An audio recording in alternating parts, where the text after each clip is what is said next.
हत्या और arms act जैसे गंभीर कांडों पे ये वांछित है।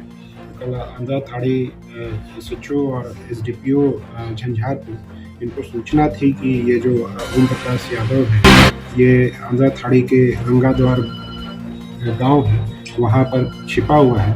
उसी इंफॉर्मेशन के वेरिफिकेशन के लिए एसडीपीओ और एसएचओ आंध्रा थाने और उनकी सारी टीम जो है वहाँ पे पहुँची थी। हमारी टेक्निकल टीम वहाँ पे पहुँची थी और वहाँ पे ये जो ओम प्रकाश यादव है तथा एक वहीं का महेंद्र ठाकुर है आंध्रा थाने का, दूसरा जो है ओम प्रकाश यादव जो है वो वहाँ से पकड़ा गया।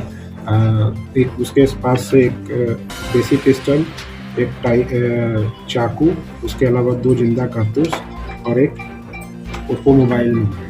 तो ये जो है आंध्रा थाने में एक महेंद्र ठाकुर की हत्या हुई थी जिसमें सुपारी लेकर हत्या की गई थी, उसमें भी शामिल है और अन्य कई कांडों में शामिल है। तो बेसिकली टोटल इसके ऊपर अभी तक जो हमारे पास आपराधिक इतिहास प्राप्त हुआ वो 22 केसेज पे है और ये एक बड़ा अपराधी था जिसकी तलाश हम लोग काफ़ी दिनों से कर रहे थे। तो एक बड़ी सफलता हमारी टीम के द्वारा की गई है कल। जो दूसरा घटनाक्रम है, एक लदनिया थाना क्षेत्र अंतर्गत पिछले माह में 2 लूट की घटना हुई थी, जिसमें हमारी टेक्निकल टीम के द्वारा और थाना अध्यक्ष के द्वारा, एसडीपीओ जयनगर के द्वारा लगातार इस पे अनुसंधान किया जा रहा था।